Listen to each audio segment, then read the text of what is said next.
నమామి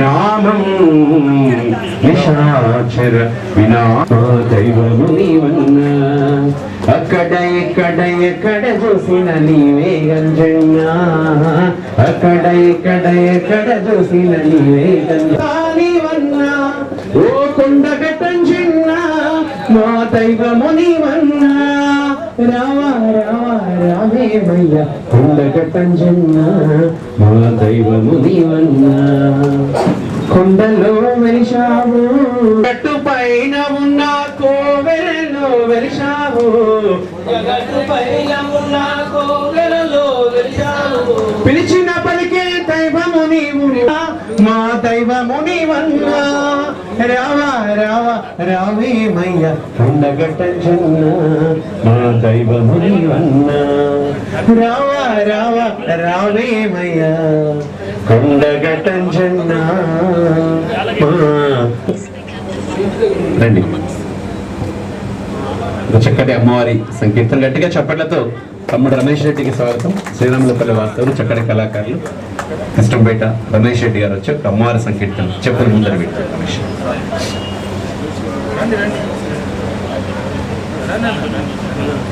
పాలిని మాతకి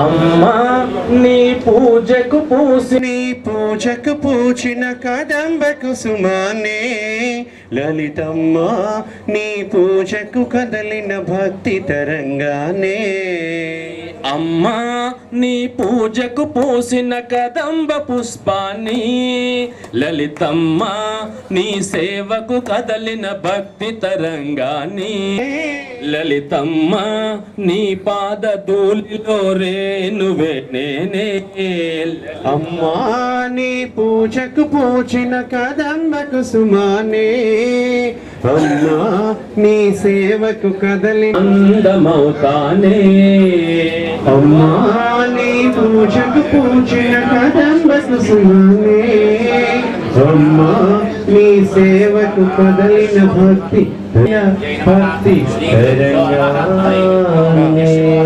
జగదంబ విశ్వపాలిని మాతకి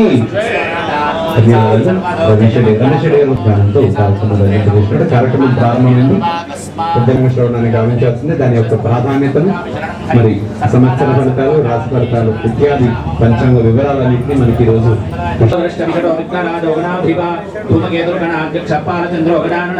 వక్రదండ శూర్పకర్ణోభేరంబ స్కందపూర్వజ షోడశైతాని నామాని పఠేత్ శృంగారభి విద్యారంభే వివాహే ప్రవేశే నిర్గమే తథా సంవిష్ణుం శశివర్ణం చతుర్భుజం ప్రసన్నవతం ధ్యాయేత్ సర్వవిఘ్నోపశాంతరే అభీప్సితార్థ సిద్ధ్యర్థం పూజితో జస్సురాసురైః సర్వవిఘ్నహరస్తస్మై గణాధిపతయే నమః సర్వమంగళమాంగళ్యే శివే సర్వార్థసాధికే శరణ్యే నమః కులదేవతాభ్యో నమః గ్రామదేవతాభ్యో నమః స్థానదేవతాభ్యో నమః వాస్తుదేవతాభ్యో నమః మండపదేవతాభ్యో నమః ఏతత్ కర్మాంగదేవతాభ్యో నమః సర్వేభ్యో దేవేభ్యో సర్వేభ్యో బ్రాహ్మణేభ్యో నమో నమః आसम्य प्राणानादम्या केशवाय नमः नारायणाय नमः माधवाय नमः गोविन्दाय नमः विष्णवे नमः मधुसूदनाय नमः पुत्रस्य सपुत्रिकस्य सभ्रातृकस्य सबान्धवस्य साश्रितवर्गस्य क्षेमस्थैर्यधैर्य विजयवीर्यवीर्याभय आयुरारोग्यैश्वर्याभिवृद्ध्यर्थं धर्मार्थकाममोक्ष चतुर्विधफलपुरुषार्थसिद्ध्यर्थं धर्मग्लानि अधर्माभ्युत्थाननिवृत्तिपूर्वक धर्मसंस्थापनद्वारा प्राणि सरस्वती स्वरूप पंचांग पूजां करिष्ये निर्विघ्नकर्ता महागणाधिपति स्मरणं च करिष्ये अवहे कविं कवीनामुपमश्रवस्तमं ज्येष्ठराजं ब्रह्मणां ब्रह्मणस्पद आनशृण्वन्नोदिभिः सीरसादनं महागणाधिपतये नमः प्रार्थना नमस्कारान् समर्पयामि प्रणो देवी सरस्वती वादेभिर्वादिनीवती धीनामभित्रयवदो या कुन्देन्दु तुषारः सरस्वत्यै नमः ध्यायामि ध्यानं समर्पयामि शारदा शारदाम्बोधवदना वदनाम्बुजे सर्वदा सर्वदास्मात् सन्निधिं सन्निधिक्रियात् आवाहित मंडपस्थित देवताभ्यो नमः पृथ्वी तत्त्वात्मकं गन्धं समर्पयामि हरिद्राचूर्णं समर्पयामि कुङ्कुमादि पटवासद्रव्यानि समर्पयामि गोचरः प्रेरयेत्तस्य यद्वर्गस्तत्परेण्यमुपास्महे नैवेद्यं निवेदयामि ॐ प्राणादि स्वाहा अपानादि स्वाहा व्यानादि स्वाहा उदानादि स्वाहा समानादि स्वाहा हि श्रीरामा परिपातया मंगलम भगवान विष्णुर्मंगलम गरुडध्वज मंगलम पुंडरीकाक्ष मंगलायतनो हरहि सर्वमंगलमांगल्ये शिवे सर्वार्थसाधिके शरण्ये त्रिणी माता की बोला शंकर भगवान की निजम विष्णुभौज शुभितमुग्रवीरम् इंद्रस्तोमेन पंचदग्रज आयुष्येन्द्रिये प्रतिष्ठति इत्यासु शास्त्रेषु विवेकदीपेषु वाद्येषु वाक्येषु जगात्मदन्या ममत्वगर्तेति महान्धकारे विभ्रामयतीप्तोपरीराजदानवेन्द्रो महावरः त्वां परिमन्नामि रक्षाबन्धनमाचरे रक्षुतमत्तं शुभरक्षकङ्कणं विनागिरक्षाद्यभ्युद्धिमत्सामक्षत्रवस्वृद्धवृष्णीयं त्रिष्टुभौजशुभितमुग्रवीरं स्तोमेन पंचदशेन मध्यमिदं वातेन सगरेण रक्षामलहायेन लक्ष्मण भैया लक्ष्मण ट्रेंडिंग ओम सामक्षत्रवृद्धो वृष्णीयलहायेन शिवामि रक्षाबन्धनमाचरे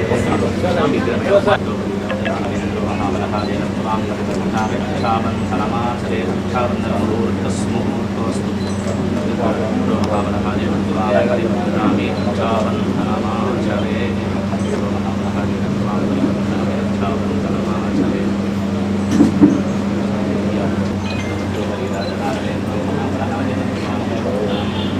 रक्षाबन्धनमाचरे राते सवनेषु प्रवाच्याजातकर्दमग्रवन्निन्द्रसुन्दते पारावतम्युत्तोरसुन्दरं वस्य की बोल पवन सुत वीर हनुमान की बोल जगदम्बा विश्वपालिनी माता की దయచేసి ఎవరి రిలేషన్ వారు కూర్చోవలసిన కోరుతున్నాను. बोल पवन सुत वीर हनुमान की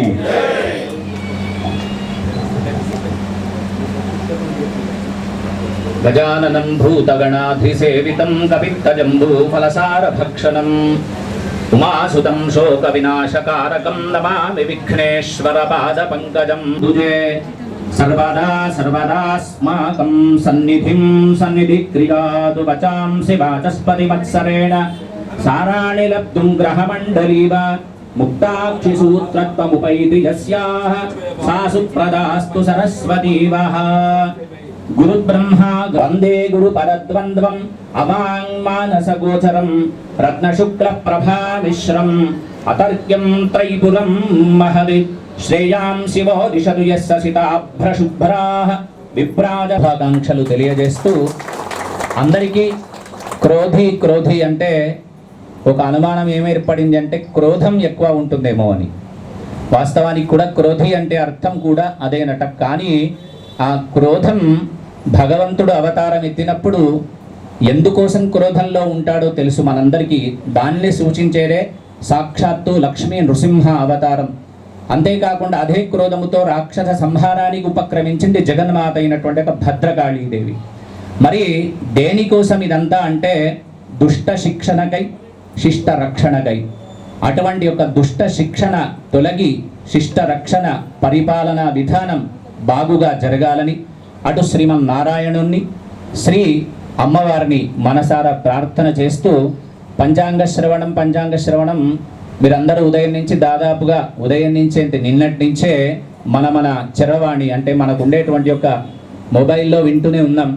పంచాంగ శ్రవణం వలన ఏమి ఫలితం కలుగుతుంది, అసలు పంచాంగాన్ని మనము నమ్మవచ్చా నమ్మరాదా, జ్యోతిష్ శాస్త్రము శాస్త్రీయమైనదేనా కాదా అనేటువంటి ఒక అనుమానాలు మనకు ప్రతిక్షణం రేకెత్తుతుంటాయి. ఎందుకు అనంటే పంచది అనేటువంటి ఒక భావన ప్రతి వాళ్ళ మనసులో ఉంటుంది. మరి దీనికి ప్రత్యామ్నాయం ఏం చేస్తారు అంటే శాస్త్రము ఎప్పుడైనా తప్పు చెప్పదు, శస్త్రము ద్వారా ఉపక్రమించేదే శాస్త్రము అని మనకు పెద్దలు చెప్తారు. రాముని యొక్క శస్త్రము నుంచి బాణము ఎట్లాగైతే వెళుతుందో అది ఎంత సత్యమో శాస్త్రజ్ఞులు చేసినటువంటి యొక్క ప్రతి విషయం కూడా సత్యమైనదే. మరి ఈ పంచాంగంలో ఏముంటుంది అంటే లేదు అనేది చెప్పడానికి అవకాశం లేదు. ప్రతి ఒక్క విషయము దేని గురించైనా మనకు ఒక మంచి జీవన విధానాన్ని తెలియజేస్తుంది. అంటే అటువంటి గురువును పట్టుకుంటే బ్రహ్మదేవుణ్ణి, విష్ణువుని, మహేశ్వరుణ్ణి కూడా ప్రసన్నం చేయగలడు. అటువంటి ఆ గురువు మనకెక్కడ కనిపిస్తాడంటే ఎక్కడనైనా కనిపిస్తాడు. ఎవరిలో చూసుకుంటే ఎంత చిన్న పిల్లవాడు ఏ మంచి మాట చెప్పినా ఆయనను గురువుగా తీసుకునేటువంటి ఒక ధర్మమే మనది.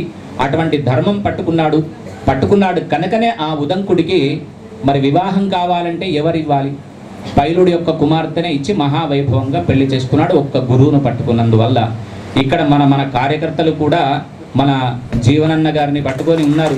వాళ్ళకి కూడా అటువంటి స్థితి పరమాత్మ కల్పించాలి అని మనసారా కోరుకుంటూ, ఈ ఉదంకుడి యొక్క అద్భుతమైన చరిత్ర మనం వినడం వల్ల మనకు ఆయురారోగ్య భోగభాగ్యాలు కలుగుతాయి అని సాక్షాత్తు మహాభారతంలో శ్రీకృష్ణ పరమాత్ముడు చెప్పినటువంటి ఒక వృత్తాంతం.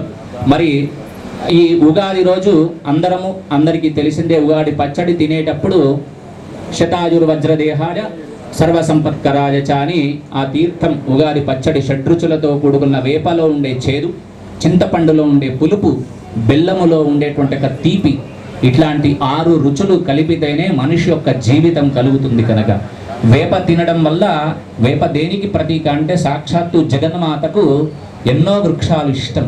వాటిలో అత్యంత ప్రీతిపాత్రమైన వృక్షం వేప చెట్టు. అందుకే ఎటువంటి దుష్ట శక్తులు రాకుండా మన ఇంటి చుట్టూ కూడా వేప కొమ్మను కట్టుకొని ఉంటాం. మన సాంప్రదాయంలో అదొకటిగా ఉంది. అటువంటి వేపను తినడం వల్ల మనలో ఉండేటువంటి ఒక అశుచి దుష్ట ఆలోచనలన్నీ తొలగిపోయి యోగము క్షేమము కలుగుతుంది అని చెప్పి మనకు శాస్త్ర ప్రమాణం తెలుపుతూ ఉంది. ఇక మనం పంచాంగంలోకి ప్రవేశిస్తే ప్రతి సంవత్సరం ఒక్కొక్క సంవత్సరానికి 9 మంది నాయకులు ఉంటారు. ఈ సంవత్సరం కూడా 9 మంది నవనాయకుల్లో రాజు అంగారకుడు. రాజు యొక్క వాహనము నావయింది. మంత్రి సేనాధిపతి అర్ఘ్యాధిపతి మేఘాధిపతి శని, సస్యాధిపతి నీరసాధిపతి అంగారకుడు, ధాన్యాధిపతి చంద్రుడు, రసాధిపతి బృహస్పతి, పశుపాలకుడు యముడు, స్థాన సంరక్షకుడు బలరాముడు. ఇట్లా నవనాయకులు.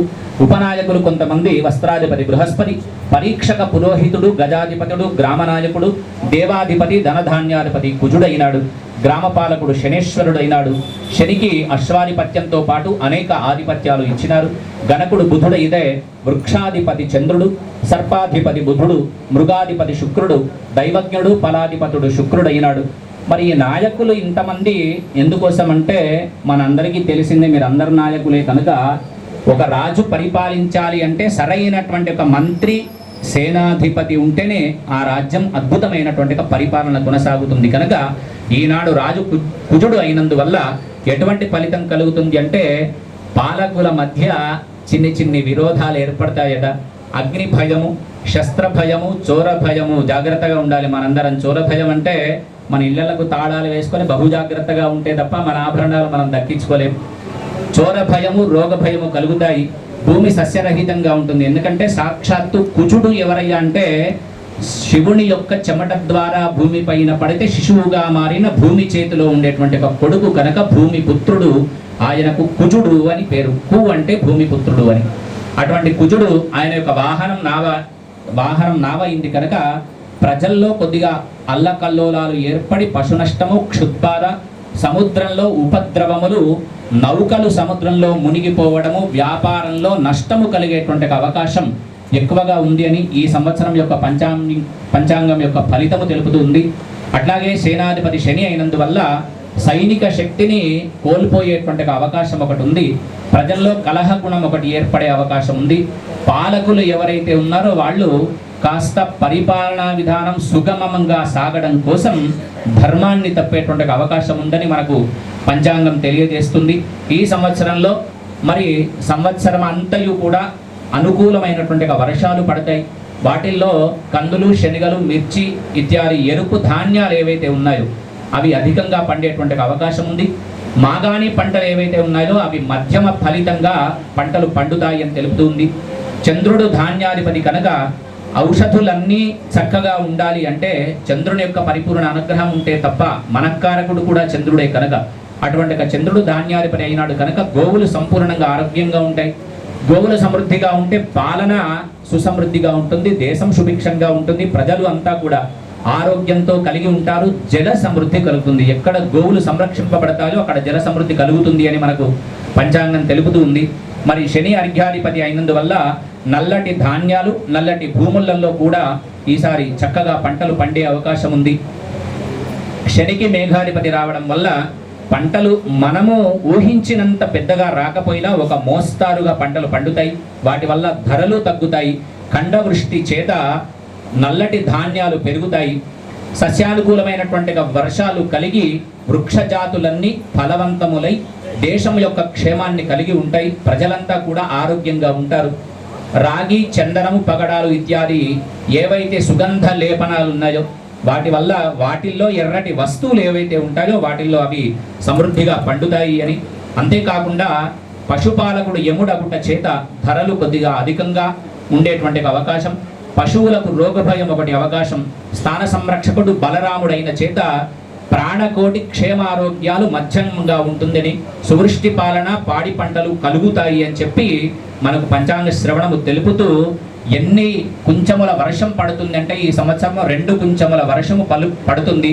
దానివల్ల పంటలు సమృద్ధిగా పండి అద్భుతమైనటువంటి పంటలు పండుతాయి. వ్యాపారంలో ఒడిదొడుకులు ఉన్నప్పటికీ కూడా ప్రజలు కొద్దిగా ఆరోగ్యంగా ఉన్న క్రోధము, లోభము అనేటువంటి ఒక విషయాలపైన ఆసక్తి ఎక్కువ చూపుతారు అని చెప్పి మనకు ఈ సంవత్సరం పంచాంగం తెలుపుతుంది. మరి ప్రజారంజకమైనటువంటి జీవన విధానం సాగాలి అంటే ముందు చెప్పుకున్నట్టుగా రైతులు మనకు ఆదర్శకులు కనుక వాళ్ళు పండించేటువంటి ఒక పంట ఏదైతే ఉందో పడమటి నుంచి తూర్పు దిక్కుగా దుక్కి దున్నడం వల్ల పంటలు అద్భుతమైనటువంటి పంటలు పండుతాయి అని, అది మృగశిర కార్తె రోజున పండిస్తే ఇంకా ఎక్కువ ఫలితాలు ఇస్తాయని ఈ సంవత్సరం తెలుపుతుంది. ఆ మృగశిర కార్తె 8 జూన్ 2024 సంవత్సరం శనివారం రోజున ఉంటుంది. అట్లాగే ఆర్ద్ర ప్రవేశం పొద్దున 22/6 జూన్ 2024 8 గంటల 17 నిమిషాలకు ఆర్ద్ర ప్రవేశం అవుతుంది. దానివల్ల సువృష్టి, సస్యవృద్ధి కలుగుతుంది. వర్షము, ధాన్యము 11 పాళ్ళు ఉంది ఈ సంవత్సరం. శీతము 5 పాళ్ళు అయితే తృణము 13 పాళ్ళు. ఆచారము, అనాచారము సమానంగా 7 పాళ్ళు ఉన్నాయి. పుణ్యము, పాపము సమానంగా ఉన్నాయి 5 పాళ్ళు. జన్మాని, మరణాని అవి కూడా సమపాళ్లలో ఉన్నాయి. దేశ ఉపద్రవము 11% అయితే దేశ స్వాంతన 9% ఉంది. చోర భయము 19% అయితే దానికి నివారణ 9 పాళ్ళు దొరికేటువంటి అవకాశం ఉంది. అది ఉంది. శాంతి 19 పాళ్ళు. అతివృష్టి 17 పాళ్ళు అయితే అనావృష్టి 3 పాళ్ళు ఉంటుంది. విప్రవృద్ధి 3 పాళ్ళు, క్షత్రియ వృద్ధి 5 పాళ్ళు, వైశ్య వృద్ధి 4 పాళ్ళు, శూద్ర వృద్ధి 5 పాళ్ళు, జ్ఞానము, అజ్ఞానము 10 పాళ్ళుగా ఈ సంవత్సరం మనకు తెలుపుతుంది. ప్రతి సంవత్సరం లాగా ఈ సంవత్సరం కూడా వాస్తు కర్తరి అని ఒకటి ఉంటుంది. ఆ కర్తరి ఉండేటువంటి ఒక సమయంలో ఎటువంటి శిలాదారు పనులు అంటే ముగ్గు పోయడం కానీ, దర్వాజ స్థాపన చేయడం కానీ చేయకూడదు కనుక 4 మే నుంచి 24 జూన్ వరకు మనకు వాస్తుకర్తరి ఉంటుంది. అట్లాగే మౌఢ్యములు ఈ సంవత్సరం 4, 5 ఇవన్నీ మనకు అవసరం లేకపోయినా మనం వినాలి. ఎందుకంటే పంచాంగ శ్రవణం ఒకటే రోజు వింటాం కనుక ఈ ఒక్కరోజు వినడం వల్లనే శుభాలు కలుగుతాయనే ఉద్దేశం చేత పంచాంగ పఠనమే తప్ప మన రాశిలో, మన నక్షత్రంలో పుట్టిన వాళ్ళకి ఆదాయ వ్యయాలు ఎంత, ఖర్చు ఎంత, ఏమి నివారణ చేసుకోవాలనేది ముందు 1-2 నిమిషాల్లో ఉంటుంది. ఈ మౌఢ్యమి ఎందుకు చెప్తారంటే మంచి రోజులలో ఈ పనులు మనం తలపెట్టవచ్చు, తలపెట్టరాదు అనేటువంటి ఒక విషయం తెలుసుకోవడానికి 4 మే 2024 శనివారం నుంచి 3 జూన్ 2024 వరకు గురు మౌఢ్యమి, చైత్ర బహుళ షష్ఠి సోమవారం 29 ఏప్రిల్ 2024 నుంచి 10 జూలై 2024 వరకు శుక్రమౌఢ్యం ఉంటుంది కనుక, అట్లాగే వచ్చే సంవత్సరం 18 మార్చి 2025 నుంచి 28 మార్చి 2025 వరకు కూడా మౌఢ్యం ఉంటుంది కనుక ఆయా సమయాల్లో వివాహాది శుభకార్యాలు మనకు పనికిరావు. ప్రధానమైంది ఈ సంవత్సరం మన భారతదేశంలో కనిపించేటువంటి గ్రహణాలు ఏవి కూడా లేవు. అది ఈ సంవత్సరం యొక్క అద్భుతమైన ఫలితం. అట్లాగే గురువు ఒక రాశిలో నుంచి ఒక రాశిలోకి మారినప్పుడు పుష్కరాలు ఏర్పడతాయి. ఈ సంవత్సరం నర్మదా నది పుష్కరాలు 1 మే 2024 గురువారం నుంచి మనకు ప్రారంభమవుతుంది. నర్మదా నది పుష్కరాలు. ఆయా పుష్కరాలు ప్రారంభమైనప్పుడు మనందరికీ తెలుసు, అక్కడికి వెళ్ళి పితృకార్యాలు నెరవేర్చడం లేదా దాన ధర్మాలు చేయడం ద్వారా వంశ వృద్ధి కలుగుతుంది అని చెప్పి మనకు ఈ సంవత్సరం పంచాంగ శ్రవణం ద్వారా మనకు తెలుస్తుంది. ఇక మన నక్షత్ర రాశుల్లోకి ప్రవేశిస్తే మేషరాశి వాళ్ళది 8 ఆదాయం 14 ఖర్చు. అయితే మనకు అనుమానం ఏముంటుందంటే 8 రూపాయలు సంపాదిస్తే 14 రూపాయలు ఎట్లా ఖర్చు చేస్తామని. ధర్మబద్ధమైన ఖర్చు కాబట్టి, అంటే ఒక వివాహం చేయడం కావచ్చు, లేదా ఒక ఇల్లు కొనుక్కోవడం కావచ్చు, కట్టుకోవడం కావచ్చు, అటువంటి అద్భుతమైన ఫలితాలు కలుగుతాయి. మరి మేషరాశి వాళ్ళకి 4 రాజపూజ్యం అయితే 3 అవమానం. వృషభ రాశి వాళ్ళది 2 ఆదాయం 8 వ్యయము. అట్లాగే రాజపూజ్యము 7 అయితే రాజ్య అవమానము 3. మిథున రాశి వాళ్ళది సమానంగా ఉంది, ఆదాయం వ్యయము. కర్కాటక రాశి వాళ్ళది 14 ఆదాయము 2 వ్యయము. సింహరాశిలో జన్మించిన వాళ్ళది 2 ఆదాయం 14 ఖర్చు. మన జీవనన్న గారిది సింహరాశి, ఉత్తర ఫల్గుణి నక్షత్రమే. 2 ఆదాయం 14 ఖర్చు అంటే మనందరి కోసం, ప్రజల కోసం, తన కోసం ఎన్నో ధార్మికమైనటువంటి కార్యక్రమాలు జరిపి అటువంటి వ్యయానికే వారు ఖర్చు చేయవచ్చు. కన్యా రాశి వాళ్ళది సమానం, 5 ఆదాయం 5 వ్యయం. తులారాశి వాళ్ళది 2 ఆదాయం 8 వ్యయం. వృశ్చిక రాశి వాళ్ళది 8 ఆదాయం 14 వ్యయం. ధనుస్సు రాశిలో జన్మించిన వాళ్ళది 11 ఆదాయం 5 ఖర్చు. మకర రాశిలో జన్మించిన వాళ్ళది, కుంభరాశిలో జన్మించిన వాళ్ళది సమానంగా 14 ఆదాయము 14 వ్యయము. మీనరాశిలో జన్మించిన వాళ్ళది 11 ఆదాయం అయితే 5 వ్యయము. ఈ విధంగా ఆదాయ వ్యయాలు, ఇంత ఆదాయం ఇంత ఖర్చు ఉంటే ఏం ఫలితం కలుగుతుంది అంటే, మనము సింహరాశిది కనుక ఆలోచిస్తే 2 ఆదాయం 14 ఖర్చు అనుకుందాం. అవి రెండింటినీ కలపాలి. కలిపితే 16 అవుతుంది. అందులో నుంచి 1 తీసివేయాలి. 1 తీసివేస్తే 15 అవుతుంది. దాన్ని 4 చేత భాగహారం చేయాలి. భాగహారం చేస్తే శేషము 3 మిగులుతుంది. కనుక సింహరాశిలో జన్మించిన వాళ్ళకి ఏం ఫలితం కలుగుతుంది అంటే, ప్రజల యొక్క యోగక్షేమం కోసం చెమట నోడ్చి కష్టపడి ప్రజలలో మంచి సుస్థిరమైన స్థానాన్ని సంపాదించడం అనేది ఈ సంవత్సరం పంచాంగం సూచిస్తూ ఉంది.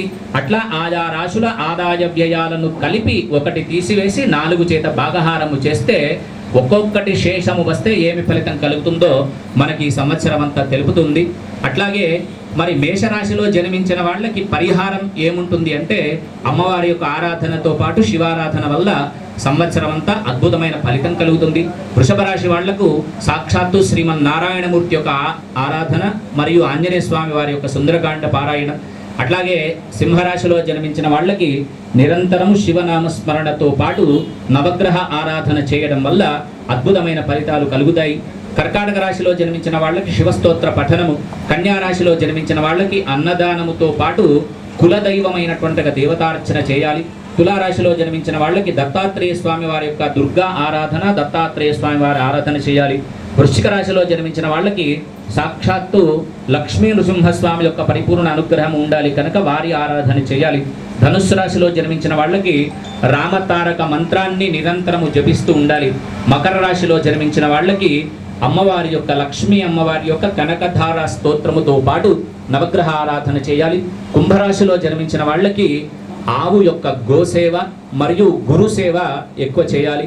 మీనరాశిలో జన్మించిన వాళ్ళకి ఆంజనేయ స్వామి వారి యొక్క ఆరాధనతో పాటు దేవీ స్తోత్ర పారాయణం చేయడం అద్భుతమైనటువంటి ఫలితాలు మనకు ఇస్తుంది అని చెప్పి ఈ సంవత్సరం యొక్క పంచాంగ ఫలితం ఆనందదాయకంగా, అందరికీ జనరంజకంగా ఉండేట్టుగా అటు పాలకులకు ఇటు పాలితులకు ఇద్దరికీ కూడాను ఆ పరమాత్ముని యొక్క పరిపూర్ణ అనుగ్రహము చేత ఆయురారోగ్య భోగభాగ్యాలు కలిగి క్రోధం అనేటువంటి క్రోధినామ సంవత్సరంలో అందరము క్రోధాన్ని విడిచిపెట్టి మన ధర్మాన్ని కాపాడడం కోసం, మనము ధర్మంగా ఉండటం కోసం అటువంటి క్రోధాన్ని ముందు వేసి ముందుకు నడిచి పాలకులకు పాలితులకు ఆయురారోగ్య భోగభాగ్యాలు అక్కడ ఉండేటువంటి పరబ్రహ్మ స్వరూపము కల్పించాలని మనసారా ప్రార్థన చేస్తూ అవకాశం కల్పించినటువంటి పెద్దలందరికీ పేరు పేరున కృతజ్ఞతలు తెలియజేస్తూ మరి ఒకసారి క్రోధినామ సంవత్సర ఉగాది శుభాకాంక్షలు తెలియజేస్తూ ఈ సంవత్సరం అంతా మనందరికీ ఆ పరబ్రహ్మ స్వరూపమైనటువంటి పరమాత్ముని యొక్క అనుగ్రహము, అమ్మవారి యొక్క పరిపూర్ణ అనుగ్రహము చేత ఆయురారోగ్య భోగభాగ్యాలు కలిగి ధర్మ మార్గంలో మనందరినీ ఉంచాలని మనసారా ప్రార్థన చేస్తూ స్వస్తి ప్రజాభ్య పరిపాలయంతాం న్యాయేన మార్గేణ మహిం మహేష గో బ్రాహ్మణేభ్య శుభమస్తు నిత్యం లోకాః సమస్తాః సుఖినో భవంతు. పంచాంగ ఫలితం మంచి చెడ్డలు ఏవి చెప్పినా పరమాత్ముని యొక్క పరిపూర్ణమైనటువంటి అనుగ్రహం ఉంటే అక్కడ సద్వృష్టి జరుగుతుంది, ధర్మ పాలన జరుగుతుంది. అటువంటి ధర్మ పాలన కూడా మనందరికీ దొరకాలని పరమాత్మను ప్రార్థన చేస్తూ ఓం స్వస్తి.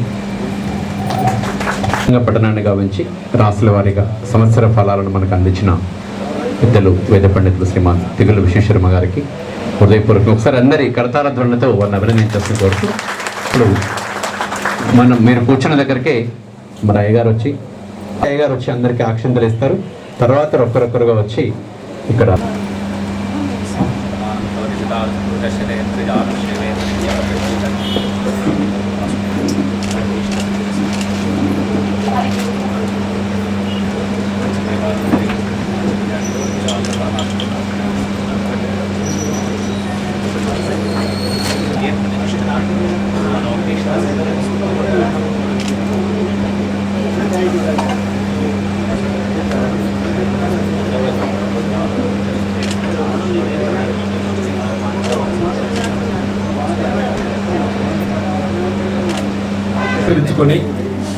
ఈ క్రోధినామ సంవత్సరంలో యావత్ సమాజానికి మేలు జరిగే విధంగా ఏదైతుందో పెద్దల పూజ్యులు విషయ గారు ఏదైతుందో పంచాంగ పఠనం చేయటం, దాన్ని మనమందరము శరణానందకరంగా విని మనకందరికీ రాబోయే సంవత్సర కాలం మరి శుభం కలిగే విధంగా ఏదైతుందో మరి వారు వినిపించడం జరిగింది.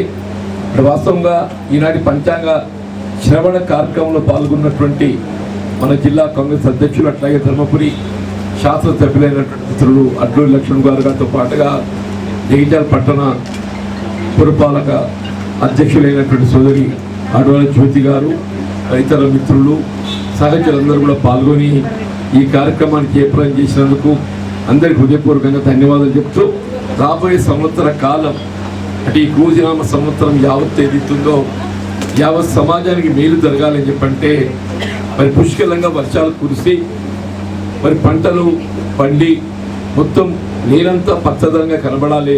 ఆ విధంగా ఏదైతుందో భవిష్యత్తు మనకందరికీ మేలు జరగాలని చెప్పని ఆ భగవంతుని ప్రార్థిస్తూ ముఖ్యంగా రైతాంగం క్షేమంగా ఉంటే యావత్ సభ్య సమాజం క్షేమంగా ఉంటుంది.